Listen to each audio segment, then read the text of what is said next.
Inselmilkom dan huwa id-dibattitu fejn l-iktar ħaġa importanti huwa l-argument ma rridx rettorika żejda u xinxilli, irridu nkunu konċiżi u kista jkun m'hemmx interruzzjonijiet dawk nagħmilhom jiena biss. Mela, fuq naħa għandi il-Dr. Jonathan Attard, fuq in-naħa l-oħra għandi il-Dr. Carol Aquilina. Is-suġġett illi se nittrattaw illum huwa r-riforma fl-inkjesta maġisterjali. Ħanibda bik, Dr. Aquilina, għaliex għandna bżonn din ir-riforma? M'għandniex bżonn din ir-riforma, din hija riforma li tkisser l-inkjesti maġisterjali. Illum nafu li l-inkjesti maġisterjali huma fundamentali biex dal-pajjiż niskopru l-verità, biex dal-pajjiż min għamel il-ħażin, min għamel korruzzjoni, money laundering, reati serji oħra bħal frodi jitressa qudiem il-qorti. Kienu biss l-inkjesti maġisterjali li waslu biex ikonna llum nies politiċi akkużati qudiem il-qrati ta' pajjiżna. Kienu biss l-inkjesti maġisterjali li nbdew miċ-ċittadini privati illi waslu biex inkixfu każijiet gravi ta' korruzzjoni. Dal-istazzjon forsi nesa, imma tajjeb nifakru u forsi ma jurix dal-istazzjon, ir-ritratti fiex waslu l-inkjesti maġisterjali. Meta Simon Busuttil talab l-inkjesta maġisterjali kienu qalu laħa il-kaxex tal-pizza vojta, llum nafu li dawk ma kienux vojta, dawk kienu sħan bil-provi li tresqu qudiem il-maġistrati inkwirenti, li skopriet il-maġistrati inkwirenti u għabbażi tagħhom tresqu l-qorti. Huma min huma n-nies li tresqu l-qorti? In-nies li tresqu l-qorti huma Joseph Muscat, illi tressa l-qorti akkużat b'reati serji bħal ħasil ta' flus, korruzzjoni u affarijiet oħra iktar gravi. Kiex Kembri, l-ex Chief of Staff tal-Prim Ministru Joseph Muscat, imressa l-qorti mhux fuq każ wieħed imma fuq każ wieħed wara l-ieħor, inkluż iktar wieħed riċenti dwar Dak 70 Black. L-ieħor, Conrad Mizzi wkoll imressa l-qorti akkużat b'reat wieħed wara l-ieħor ħasif ta' flus, korruzzjoni, frodi, abbuż ta' poter, każ wieħed wara l-ieħor. Dawn huma r-riżultat ta' l-inkjesti li mbdew mill-privat. Il-riforma proposta mhux ħadd neħħi l-inkjesta maġisterjali. Għaliex l-inkjesti kif huma qed isiru sal-lum huma għodda li qiegħda fil-liġi li l-gvern irid ineħħiha. L-ewwel il-gvern ipparalizza l-pulizija u paralizza l-avukat ġenerali. Issa irid ineħħi minn idejn iċ-ċittadin it-tritt illi jitlob inkjesta maġisterjali. Dr. Attard, għaliex għandna bżonna riforma? Din ir-riforma hija meħtieġa għax din hija riforma hija l-ikbar xhieda ta' gvern illi jaġixxi qudiem l-inġustizzji huwa gvern illi mhux jitħaq f'kwiċ dak illi jkun ġarrab kalvarju ta' inġustizzja, imma jaġixxi b'tali mod li jassigura li l-ġustizzja isseħħ b'mod kontabli, li isseħħ b'tali mod li d-drittijiet ta' kull ċittadin jissaħħu ma bl-istess waqt irridu nassiguraw li kulħadd irid ikun responsabbli temilu. Rridu nirresponsabilizzaw il-proċess u dak li qegħdin nagħmlu. Aħna qed inresqu riforma li se tkun qed issaħħaħ id-dritt taċ-ċittadin f'kull stadju tal-proċess kriminali, ma wkoll irridu nassiguraw li ħadd ma jabbuża mill-proċessi kriminali ta' pajjiżna b'tali mod li jbagħtu ċittadini. U aħna konna l-gvern li investejna bla preċedent fis-settur tal-ġustizzja u ma ħanħallu lil ħadd li jabbuża mill-sistema tal-ġustizzja f'pajjiżna għaliex din hija sistema li għandha twassal biex nindirizzaw l-aspett tal-effiċenza fil-qrati tagħna, nindirizzaw il-kwalità fil-servizz pubbliku li n-nies tagħna barra l-familji tagħna qed jistennew mis-settur tal-ġustizzja. U għaldaqstant b'responsabilità quddiem anke ċertu sitwazzjonijiet li qegħdin jiżviluppaw, inkluż marbuta mal-famużi esperti tal-qorti. Aħna gvern responsabbli u rridu nintervjenu b'mod deċiżiv. L-istess li rridu nintervjenu b'mod deċiżiv biex nassiguraw li dawk il-vittmi tal-kriminalità jew anke l-qraba tagħhom ma jibqgħux jitħallew fil-lama fil-proċess marbut mal-inkjesti, ma jingħataw ukoll aċċess għal ġustizzja b'tali mod li jkunu informati tal-anqas dwar l-andament ta' l-inkjesta. U allura nemmnu li din ir-riforma hija riforma meħtieġa li se twassal biex jiżdied l-aċċess għal ġustizzja ma wkoll se nassiguraw illi l-proċess jiġi responsabilizzat għal dawk kollha involuti fil-proċess tal-ġustizzja f'pajjiżna. Mela, Dr. Aquilina, jekk fimt sew din ir-riforma proposta se jinqataw l-abbużi da parti ta' min jitlob l-inkjesta. Ġifieri ma jagħmilx akkużi bla bażi, frivoli, innaf jew minn żniedu.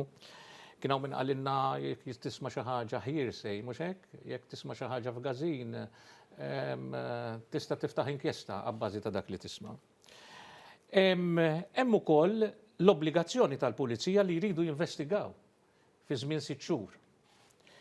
Jekk ma jagħmlu xejn, il-pulizija it-talba tiġi riferuta qudiem il-qorti kriminali. Kemm is-suspettati kif ukoll il-vittmi issa se jkollhom id-dritt illi ikunu informati b'dak li huwa għaddej u ikollhom l-assistenza tal-avukat. L-inkjesta trid tingħala f'6 xhur, imma jista' jagħti l-każ li f'każ li l-proċess min-naħa fuq deċiżjoni tal-maġistrat tista' titwal imma l-iskadenza hija ta' sentej. Meta tara da kollu, ġifieri affarijiet li huma neqsin mill-liġi preżenti tal-inkjesta maġisterjali, ma taħsibx li allura qed nagħlqu l-loopholes u din hija riforma li tiggarantixxi t-trasparenza u l-kontabilità? Il-Prim Mħallef Emeritu Silvio Camilleri, li huwa bniedem rispettat immens, illum għal ċawru tont li din l-inkjesta qed issir għax il-gvern għandu il-faħam miblum.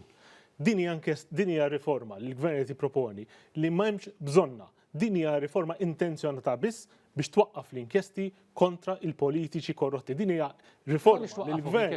Din hija għax qed jibatu kant il-pulizija u kulħadd jaf illi l-pulizija, l-Kummissarju tal-Pulizija b'mod partikolari, waqqaf kull investigazzjoni dwar il-politiċi laburisti involuti fil-korruzzjoni, fil-ħasil ta' flus, fil-frodi, fis-serq.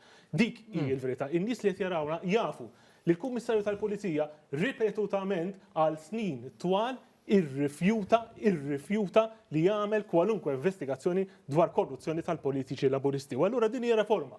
Il-gvern qed jagħmel baġla kbira.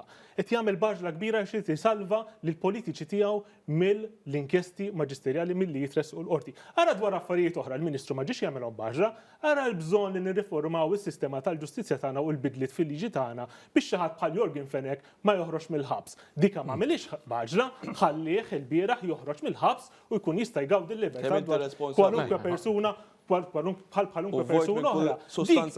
Dik hi l-għaġla li qed jagħmel biha il-Ministru ara fejn iridu jaġlu. Meta marru jiftħu l-kumpaniji fil-Panama malajr għamluha wara ftit jiem tal-elezzjoni, meta ridu jifqgħu il-pajjiżna bil-barranin, dik malajr għamluha, imma ra fejn ikollna bżonn riformi l-vera fil-settur tal-ġustizzja hemmhekk il-Ministru ma jagħmilx għandna eluf ta' nies waħlin il-qorti ta' kuljum jistennew li ssir ġustizzja magħhom u mal-familja tagħhom. Għandna mijiet ta' nies jistennew biex jgħaddu ġuri u proċeduri oħra. Dik il-gvern ma jibdilix. Imma ra din liġi biex jisalva lill politiċi laburisti korrotti. Iva din il-liġi li jagħmilha mill-lejl għan-nar. Mela din il-liġi qiegħda biex issalva l-politiċi laburisti. L-ewwel xejn irid nirrispondi għar-retorika tal-kellima tal-Oppożizzjoni li kull liġi li nressaq bl-aġla u jgħid li jiena fabrika tal-liġijiet, meta fil-verità dak huwa l-akbar ċertifikat li tista' tagħmel lill-Ministru tal-Ġustizzja. Iva, aħna għandna medja ta' abbosta liġi fil-xahar li jiġi approvat, propju biex nindirizzaw is-sitwazzjoni wera li ħallewha tiddeterjora il-Partit Nazzjonalista fil-Gvern, inkluż meta ma daħlux drittijiet li kienu fundamentali fil-proċess tal-penali f'pajjiżna, inkluż id-dritt tal-avukat.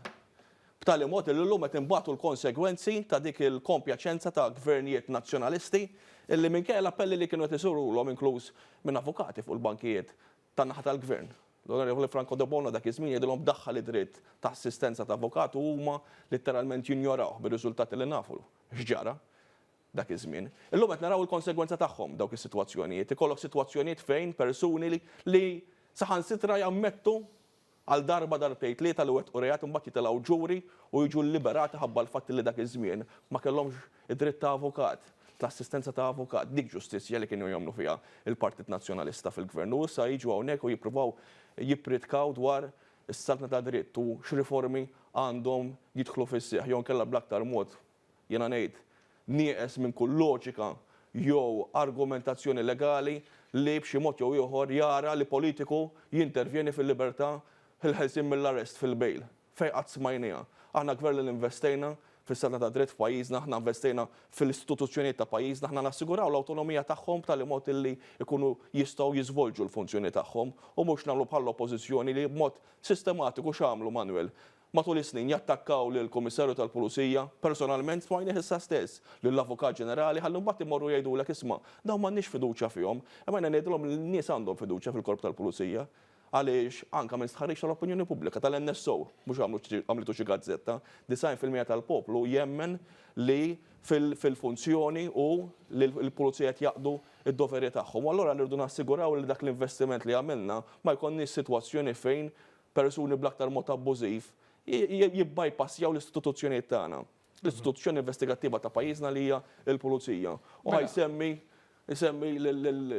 l-ex-Premu ħallef Silvio Camilleri li jidher li sab delizzju ġdid issa jikkummenta taħt kull artikolu fuq it-Times basta jikkritika lill-gvern. Jiena nħalli l-ġudizzju f'dawk li jifmu fil-liġi dwar il-kommenti li għamel Silvio Camilleri, però ma jsemminniex x'qed jgħidu il-nies professjonisti fis-settur legali, l-avukati, li ħarġu jitkellmu dwar il-neċessità ta' din ir-riforma. Ħawaqfek da xejn hawnhekk id-direzzjoni għandha żewġ klips min-naħa ta' avukati.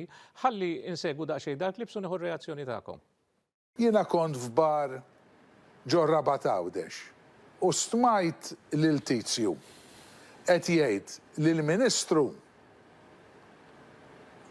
tqassam il-berz lill-Laburisti għad esklużjoni tan-nazzjonalisti jew ta' kull min ipprova jitlob biex jieħu bert jew l-imġar jew ix-xlendi.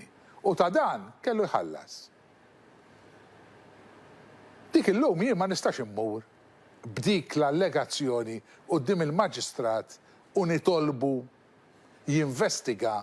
Jiena fil-ġranet li għaddew smajt il xi ħadd jgħid kollega tagħna avukat. Jiena ġibtajnija wara widnejja. Illi għandu jkun biżejjed illi jekk tisma' xi ħaġa l-gażin. Għandha tkun biżejjed li inti tmur u titlob li tinfetaħ maġistrat. Referi għal Dr. Edward De Bono? Sellimlu ħabib. Mela, Doktora Kolina, għandha żewġ Dr. De Bono nsertajna.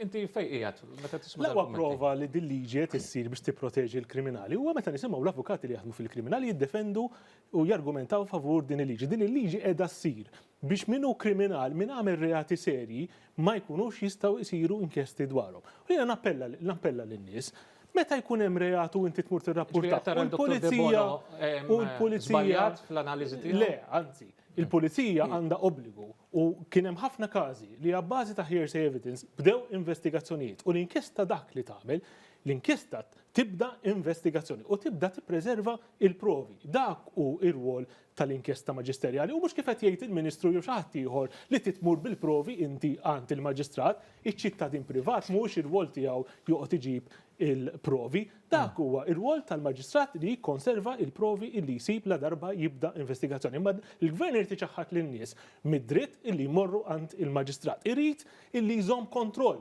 bħalma qed iżomm kontroll anke dwar id-diskussjoni fuq livell nazzjonali. Għalhekk pereżempju kieku llum il-ġimgħa, illum kieku għandna Xarabank. Neħħew x'għamlu bil-gvern biex jikkontrolla. Neħħal Xarabank minn fuq TVM. U issa nagħmlu dibattitu fuq Super One. Biex inti Manuel ikollok kontroll. Il-gvern irid ikollu kontroll fuq id-diskussjoni. Għalhekk neħħew Xarabank nhar ta' ġimgħa biex ma jkunx hawn id-diskussjoni kif għandha tkun. Jista' jkun kellu l-aġenda tiegħu Xarabank ukoll. Biex id-diskussjoni tkun kontrollata mill-gvern. Min qed jaran għandu jkun jaf. Illi issa meta l-pulizija jibdew jitmejlu bih u ma jagħmlu xejn dwar ir-rapporti li jkun għamel, m'għandux l-għażla li jmur għand l-inkjesta għand il-maġistrat inkwirenti u jitolbu li jiftaħ inkjesta. Irid joqgħod jistenna 6 xhur u mbagħad irid imur quddiem il-qorti kriminali u jrid iressaq il-provi daqs li kieku għamel kawża ċivili u rebaħa. Dak m'għandux ikun. Il-ċittadin privat għandu jkollu dritt illi jew imur għand il-Kummissarju tal-Pulizija jekk għandu fiduċja fih, jew imur għand il-maġistrat inkwirenti jekk għandu fiduċja fil-maġistrat inkwirenti. Sewwa. Mela. Miżinformazzjoni totali, anke fl-interpretazzjoni tal-liġi. Ħalla, l-ewwel rrid nisma' Mhux vera di hu. Permettu li daxej, rrid nisma' daxej reazzjoni tiegħek għall-kummenti tal-avukati. Imma il-kritika li qed issir qed tgħid li ċ-ċittadin huwa skoraġġit milli jmur biex jiftaħ inkjesta, milli jagħmel talba għall-inkjesta maġisterjali. Issa hemm ukoll il-kritika li qegħdin jgħidu isma' żmien ta' 6 xhur u sentej mhux twil wisq biex tieħu biex ikollok idea ta' fejn qiegħed inti wara li tagħmel it-talba. U nafu wkoll illi l-NGO Repubblika fost oħrajn il-mentat li ma sarix konsultazzjoni magħha. Xi tajli għadda? Nibdilek mill-aħħar waħda. Jiena konsultazzjoni ma' l-NGO Repubblika ma nagħmilx, għax l-NGO Repubblika ġiet ikkonstatata mill-qorati tagħna li wettqet illegalità bil-leakage ta' inkjesta u mur nikkonsulta l-NGO Repubblika dwar ir-riforma fl-inkjesti. Naħseb bħala Ministru tal-Ġustizzja responsabilità tiegħi tiddetta mod ieħor. Jiena nibqa' skantat kif nisma' hawnhekk il-kelliem tal-Ġustizzja tal-Oppożizzjoni jiskredita lill-avukati professjonisti fis-settur li qed jitkellmu dwar il-ħtieġa ta' din ir-riforma. Imbagħad imma isemmi lil man jaqbel lilu biex jipprova jattakka din ir-riforma. Għandek imbagħad l-aspett marbut mal-proċedura. Aħna qed ngħidu illi persuna għandha tmur għand il-pulizija biex tagħmel ir-rapport. U qegħdin nassiguraw illi dak il-proċess ukoll jiġi inliena mal-insenjament tal-qrati tagħna, inkluż digriti riċenti li nataw mill-qorti. U bagħad nindaħlu dritt ta' rimedju ġdid. Illi jekk inti min tissodisfatt bl-investigazzjoni tal-pulizija, flok kif kien isir taħt gvernijiet nazzjonalista tibqa' bla rimedju, aħna tintuk rimedju, aħna rimedju daħħalnieh mhux biss f'dak l-aspett, aħna konna l-gvern daħħalna rimedju fejn ikollok sitwazzjoni li l-Avukat Ġenerali joħroġ nulle prosekwi, jiġifieri jiddeċiedi li ma jressaqx persuna minn kelli jkollok inkjesta li tgħid differenti. F'ismi gvernijiet nazzjonalista dawn il-nulle prosekwi kienu joħorġu żomm pastizzi.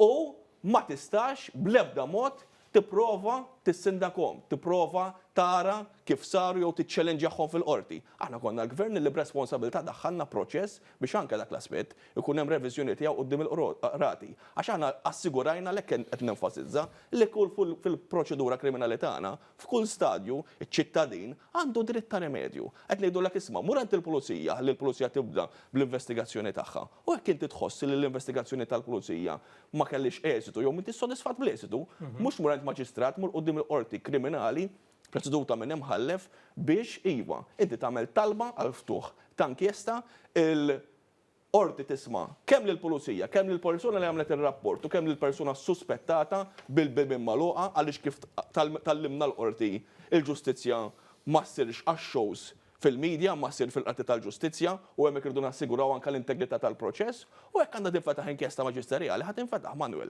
Dik li qegħdin ngħidu u dan huwa anke rispjekjat ġurisdizzjonijiet oħra li rrid nenfasizzaw mhux kull pajjiż għandu dan id-drittijiet li ngawdu minnhom aħna bħala ċittadini Maltin, imma qed nassiguraw illi dan il-proċedura tiġi responsabilizzata dak kull mart ngħidu, jekk hemm persuna li għandha tiffaċċja l-ġustizzja ħatibqa' tiffaċċja l-ġustizzja. Jekk hemm okkorrenzi li għandhom ikunu suġġett ta' inkjesta maġisterjali, anke fuq inizjattiva taċ-ċittadin ħajibqgħu suġġetti għall-inkjesti maġisterjali, ħanna li qed ngħidu ismani li jrid ikun hemm proċess illi kulħadd bil-persuna li għamlet ir-rapport għall-pulizija għall-qorti li jkunu responsabbli għal dak li jkunu qegħdin jagħmlu. Dik hija differenza. Is-sitt xhur minn fejn tirriżulta Manuel għax għamilt li mistoqsija fuq is-sitt xhur. Is-sitt xhur hija ħabba l-fatt li aħna iva b'responsabilità daħħalna skadenzi ġodda marbuta mal-inkjesti. Għax aħna ilna nisimgħu bnies illi sfortunatament jaraw il-ġustizzja ma sseħħx. Snin igerbu wara snin mingħajr ma l-inkjesta tiġi konkluża. U aħna qed ngħidu l-inkjesta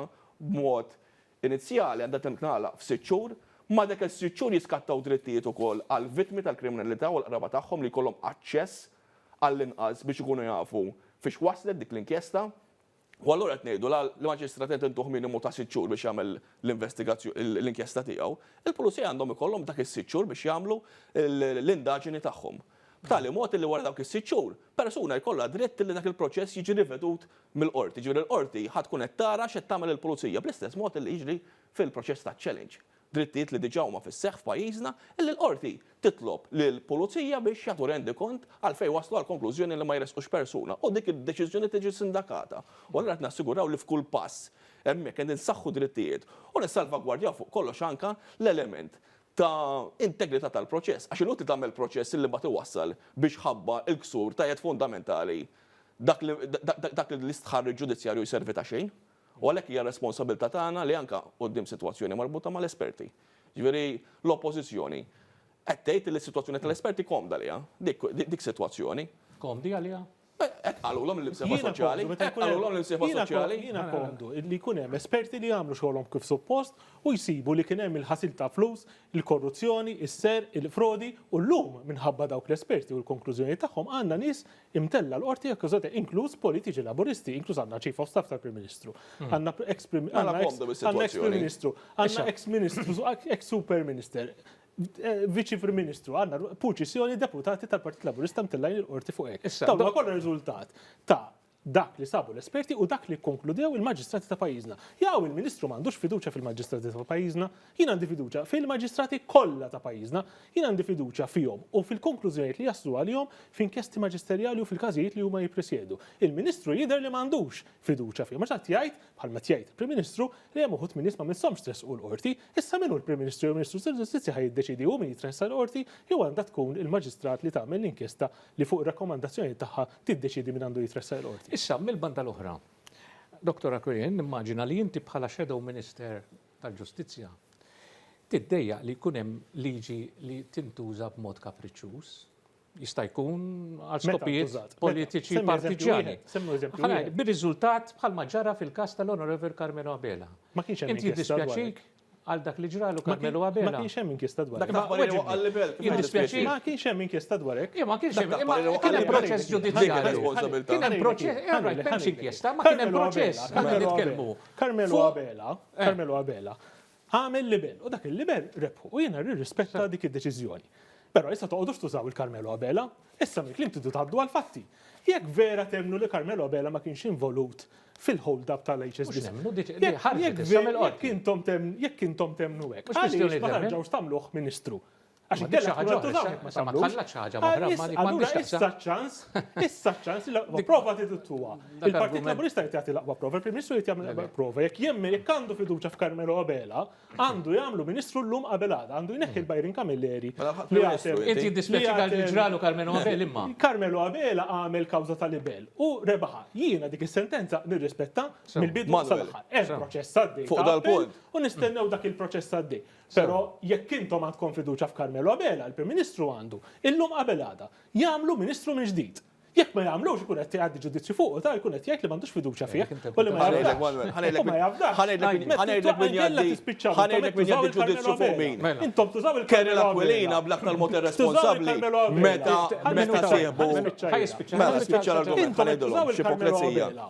Imma fl-istess waqt tħalluh backbencher. Għaliex? Għax ma għandkomx fiduċja fih, mhux vera għandkom fiduċja fih. Kieku għandkom fiduċja fih, l-għada li ntqatal libel kontu tagħmluh Ministru minn ġdid. Imma l-Prim-Ministru m'għamlux Ministru minn ġdid, il-Carmelo Abela ħalla l-Bajrin Kamilleri Ministru minn floku.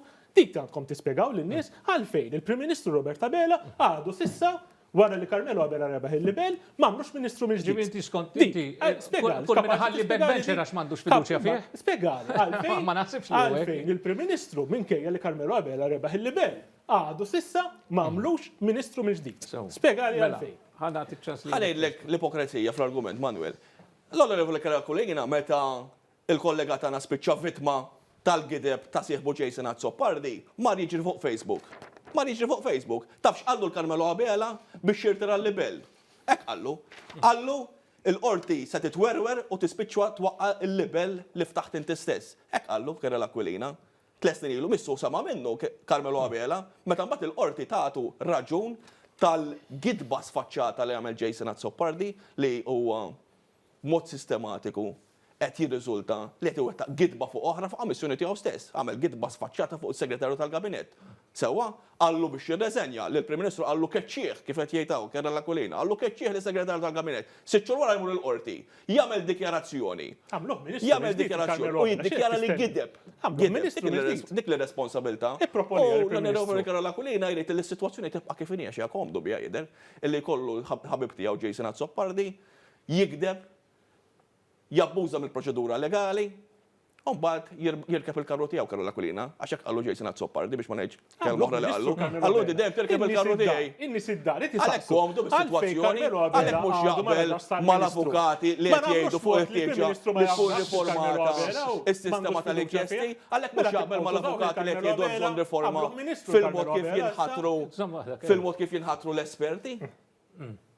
Għalhekk mhux qed jaqbel mal-professjoni legali li tgħid u tappella għal dawn ir-riformi għax jidher illi sa komdu li jkun f'iżolament u jgħid illi għandna ħallu kollox kif inhu, nibqgħu kompjaċenti eżattament kif konna ta' Gvern Nazzjonalista. Għax kienu komdi b'dis sitwazzjoni, jekk tara riformi li wettqu fi żmien li kienu fil-Gvern, issib li letteralment daw is-settur tal-ġustizzja kien inesistenti. Tad kien inesistenti li ftit niddeq infakkara għax għandi kull rispett lejh, imma spiċċa l-Ministru tal-Ġustizzja sfiduċjat mill-Parlament. Miskom tistħu dak li għamiltu l-Carmelo Subbonici. Ejt il-kollegi tiegħek ukoll. Miskom tistħu. Għax aħna dak iż-żmien mill-oppożizzjoni tieħed dak il-vot, mela kien hemm membri tal-Gvern illi votaw favur dik il-mozzjoni. Sewwa, jiġifieri x'qed issa qed tattakka l-kollegi tiegħek. Il-Ministru għandek fiduċja fi Carmelo Abela biex isir Ministru. Ministru bħalek ma sibx il-Prim Ministru, inti taħseb li il-Prim Ministru mexxi l-pajjiż. Hekk jidher li tħoss li għandek. tista' tajt jiena rrid Carmelo Abela jerġa' jsir U inti Ministru. għandek Jiena inti naħseb għandek li għandu il-libertà jerġa' titkellem jsir. fuq Carmelo U Abela. jiena naħseb li Ifħal għandu tisma' jerġa' fuċċu, jsir. missek Mu tisħi. vera xejn. Jiena Ifħal naħseb li tisma' għandu jerġa' fuċċu, jsir missek Ministru. tisħi u titkellem fuq Carmelo Abela. Jiena naħseb li il-Prim Ministru għandu jerġa' jagħmel Carmelo Abela Ministru. Inti taf Kandu illi fiduċja il-diskrezzjoni ta' min jinħatar Ministru Ma hija għandu fidej kulħadd għandu il-Prim opinjoni. Ministru. Mhux hekk. Mela ħallu fidej il-Prim Ministru Le, ma jażel għandna il-ministri dritt li ngħidu jritu l-opinjoni fil-kabinet. tagħna, għandna dritt ngħidu l-opinjoni Tajjeb. Issa, inti għat li mhux vera tħaq twitxu meta Mhux vera, ma tħax wiċċu, assolutament. Ħallu l-poplu għamil ġudizzju tiegħu Ma tħax, assolutament. Anzi, konti tinsegwi b'interess u b'serjetà kbira dak li kienet jgħid Carmelo Abela u konti tinħeġġu kompli jitkellem. Sewa. Issa, min issa l-qoddim, xin il-pozizjoni tal-oppozizjoni, għanna l-ewwel qari issa fil-Parlament, x'pożizzjoni se tieħu? Aħna se nipparteċipaw fid-dibattitu, l-Ministru jaf. Ġifieri fi stadju ta' kumitat tidħol. Aħna nipparteċipaw dejjem u bliktar mod impenjattiv fid-dibattitu parlamentari. Però ser nispjegaw lin-nies li din liġi hija ħażina għax iċċaħħad lilek iċ-ċittadin li tarana mid-dar mid-dritt illi tmur għand il-maġistrat tal-Assa u titolbu li tinfetaħ inkjesta dwar xi ħaġa li inti tħoss li hija importanti għalik. M'għandux ikun l-obbligu tiegħek iċ-ċittadin li toqgħod tressaq il-provi, dawk il-provi jinġabru mill-maġistrat. Jekk il-pulizija ma jagħmlu xejn, inti għandek id-dritt illum bil-liġi kif inhi li tmur għand il-maġistrat u tafda fih. Bil-liġi li jrid jagħmel dal-gvern mhux sar ikun possibbli toqgħod tmur titkarrab għand il-pulizija. U jekk il-pulizija ma jkunu għamlu xejn, mbagħad tistenna 6 xhur u titmur quddiem il-qorti kriminali u quddiem il-qorti kriminali qed jgħidulek titressaq provi li biex tressaqhom tkun il-pulizija stess u allura impossibbli li mbagħad tinfetaħ inkjesta maġisterjali. Il-gvern irid iċaħdek minn dan id-dritt. U da dritt huwa poter mogħti lill-maġistrati u għawu l-abbuż. Il-gvern irid jaħtaf il-poter minn idejn il-maġistrati u jtieħ fidejn il-Kummissarju tal-Pulizija Andrew Kafa. Għalfejn għax jaf li l-maġistrati ma jistax jikkontrollhom u jagħmlu xogħolhom kif suppost, filwaqt li Angelo Kafa, il-Kummissarju tal-Pulizija, il-gvern jikkontrollah u jiġbidlu l-ispak. Ġifieri, il-pożizzjoni se tkun meta niġu għal-vot se tivvotaw kontra. Aħna se nivvotaw kontra dawk il-partijiet mill-liġi illi huma jieħdu il-pajjiż lura li jċaħdu lin-nies mid-dritti li jitolbu inkjesta maġisterjali. U jekk ngħidlek tgħidli xi żewġ aspetti tajbin li fiha l-emenda. Edda pubblikament diġà jiena. Pereżempju l-emendi fejn jitrattaw il-vittmi li vittma li hemm xi ħadd qarib tagħha li jiġi informat u jżommu informat xed jiġi f'inkjesta, ovvja li hija miżura tajba u aħna nkun tivvutaw favur dik il-miżura, m'għandna l-ebda diffikultà. Jiena ngħid li mistaqila li saret, jiena naħseb illi kien hemm maġistrati li kienu jagħmluha mingħajr ma kienet fil-liġi, hija prattika tajba u rridu nibdew inħarsu lejn daw il-liġijiet ukoll mill-aspett tal-vittmi. U f'każ li jkun hemm min jagħmel l-akkuża jirriżulta li abbuża, allura jrid jeħel. Il-liġi tara diġà għandna dispożizzjonijiet dwar hekk. Il-liġi ġa titkellem dwar hekk min imur jieħu ġurament fals, jittella l-qorti fuq sperġur. Min jagħmel allegazzjonijiet folos jittella l-qorti fuq affarijiet folot, fuq li għal affarijiet folot. Il-liġi diġà għandna dawk. Issa minflok il-gvern irid imma li min imur ġenwinament jitlob inkjesta biex jiġu preservati il-provi, dak irid iwaħħlu l-ispejjeż tal-kawża. Assolutament. Qed tgħeddet lin-nies biex ma jitkellmux u jżommu ħalqhom magħluq u ma jitolbux il-ftuħ iktar jekk jisimgħu inkjesta li ħadet 11 miljun. Diġà għandna biżżejjed miżuri fis-seħħ fil-liġi ta' pajjiżna. Illi min jinqabad jagħmel talbiet tal-inkjesti li mhumiex tajbin, dawk jiġu miċħuda bħalma kienu ġi miċħuda fl-aħħar ftit ġimgħat numru ta' inkjesti. U min jinqabad li ma qalx il-verità f'inkjesta, jittella l-qorti akkużat li ħalef il-fals. Għax wara kollox, min jitlob jagħmel inkjesta irid imur qudiem il-maġistrat u jrid jaħlef dak li jgħid, jiġifieri jrid jerfa' r-responsabbiltà ta' dak. U allura diġà hemm il-miżuri fis-seħħ biex dak ikun il-każ. Dal-aspetti li t-nċara, aħna mwek ngħidu illi min imur ġenwinament jitlob li tinfetaħ inkjesta din id-darba bil-riforma qudiem il-qorti kriminali mhux se jkun suġġett għal xi penali kif qed tgħid l-oppożizzjoni, anzi qed ngħidu illi jekk il-maġistrat għax issa jew għandna jew m'għandniex fiduċja fil-maġistrat, għalenna li għandu fiduċja fil-maġistrati kollha. Jien tant għandi fiduċja fil-maġistrati kollha li qed nipprovdi fil-liġi jekk il-maġistrat inkwerenti jħoss illi sar abbuż meta intalbet il-ftuħ tal-inkjesta jew nkella il-proċess wasal f'dak l-istadju fuq premessa abbużiva, hemmhekk il-maġistrat jista' jiddeċiedi li l-ispejjeż marbuta mal-inkjesta ikunu mitfuqa fuq il-persuna li għamlet dak l-abbuż. Mhux minn mar ġenwinament jitlob il-ftuħ ta' inkjesta, min għamel dak l-abbuż. U dik jaħseb tkun fidejn il-qrati tagħna f'idejn il-maġistrat li ħajiddeċiedi. Ġifieri hemmhekk hemm element ukoll jgħid jien mhux ta' miżinformazzjoni imma wkoll ta' erq fl-interpretazzjoni. Aħna għalhekk qed ngħidu qed nirresponsabilizzaw dan il-proċess biex mela le minnu ġenwin biex nibqa' nuża l-kelma tal-ġenwinità, minn għandu ġenwin mela le imur jagħmel it-talbit tiegħu lill-pulizija, lill-qorti kriminali għal tuħ ta' inkjesta, però kulħadd irid jassumi r-responsabiltajiet tiegħu għaliex mhux lanqas ġust illi persuni bl-inġustament jispiċċaw vittmi ta' proċeduri ġudizzjarji bil-konsekwenzi li ġib magħha sitwazzjoni ta' dan it-tip mhux biss fuq ir-reputazzjoni ta' ma fuq il-familjari tagħhom, fuq il-karrieri tagħhom, jekk għandek kumpaniji kummerċjali ġdi ma taffettwax biss l-individwi, għandek kumpaniji li intortament jisfittxaw imżefna situazzjonijiet abbużivi ta' dan it-tip, bir-reperkussjonijiet kollha li jġib magħhom din it-tip ta' sitwazzjoni. U għallastant mela le ejja nsaħħu drittijiet taċ-ċittadini tagħna, ejja nkomplu nagħtu aktar rimedji fil-proċedura kriminali tagħna, però ejja naraw li l-affarijiet isiru b'mod responsabbli. U dan l-approċċ li qed noħduh mhux biss din riforma imma cross the board fir-riformi kollha li timwettqu fis-settur tal-ġustizzja. Minna ħatijak. Din hija liġi ħażina, din hija liġi li tieħu l-pajjiż lura, din hija liġi li ċaħħad lilek li tarana ċittadin privat mid-dritt illi tmur għand il-maġistrat u titlob inkjesta. U l-gvern laburista u l-Part Laburista qed ikunu short-sighted ħafna. Tiraw sal-ponta ta' meħiru meta jgħaddu din liġi. Kull ħadd f'dal pajjiż jaf jiġi bżonn illi jmur għand il-maġistrat inkwirenti u jitolbu inkjesta. Hemm każijiet illi fihom ma tistax tmur għand il-pulizija għax nafu li l-pulizija dwar ċertu każijiet m'għamlux id-dover tagħhom u jibqgħu jirrifjutaw illi jagħmlu xogħlu. Għalhekk hemm bżonn il-liġi ma tinbidilx u li kulħadd ikun jista' jmur għand il-maġistrat u jitolbu l-iftuħ tal-inkjesta. Il-gvern irid illi inti bħala ċittadin privat toqgħod tagħmel xogħol il-pulizija, tiġbor il-provi u toħodhom il-qorti għand il-maġistrat. Aħna għandna fiduċja fil-maġistrati jekk inti tagħmel talba għal inkjesta maġisterjali u tgħid x'inhuma r-reati, tgħid x'inhuma l-persuni suspettati u mbagħad ikun il-maġistrat li bis-seta li tagħtih il-liġi jiġbor u jippreserva il-provi u jagħmel ir-rakkomandazzjoni biex in-nies jitresqu l-qorti. Nafu x'ġara f'dal-pajjiż meta kien hemm suspetti kbar, provi ċari ta' politiċi fil-Partit Laburista illi għamlu affarijiet ħżina, għamlu illegalitajiet, għamlu atti kriminali, il-pulizija ma għamlu xejn u baqgħu iħarsu fil-vojt, baqgħu iċċassati. Beda dej żmien u kien biss bis-saħħa ta' inkjesti li mdew minn ċittadini privati u minn għaqdiet volontarji illi bdiet issir ġustizzja. Kieku ma kienux dawk l-inkjesti, kieku llum m'għandniex il-politiċi laburisti wieħed wara l-ieħor jiġu akkużati l-qorti. U allura għalhekk hemm bżonn din il-liġi. Din il-liġi li għalhekk m'hemm bżonn din il-liġi li qed iddaħħal il-gvern irid jisraq il-poter minn idejn il-maġistrat u jtieħ f'idejn il-Kummissarju tal-Pulizija għax li l-maġistrat il-gvern ma jistax jikkontrollah imma l-Kummissarju tal-Pulizija jiġbidlu l-ispag u jikmandax x'għandu jagħmel. Mela, kumment konklusiv minn naħa tiegħek fuq dak li għadna kemm smajna fil-fatt. Din hija riforma Manuel li hija ħolqa mill-katina ta' riformi li tinwettqu fis-settur tal-ġustizzja biex verament nassiguraw li l-ġustizzja isseħħ u ma jkunx hemm min jabbuża mill-proċessi ġudizzjarji ta' pajjiżna. Aħna qed nassigura lil kulħadd li b'din ir-riforma min għandu jiffaċċja l-ġustizzja se jibqa' jiffaċċja l-ġustizzja.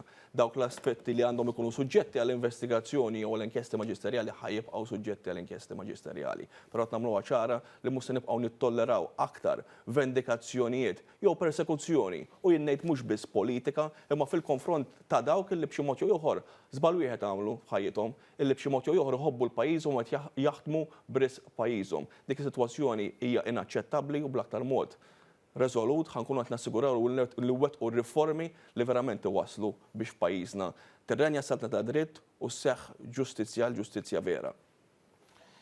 Jiena nirringrazzjakom tal-li kontu miegħi, id-dibattitu kien interessanti. Fil-fatt, id-dibattitu fl-istudio jieqaf hawn, intom tistgħu tkompluh f'darkom. Nirringrazzjakom tal-li segwejtuna u nagħtikom il-lejla tajba.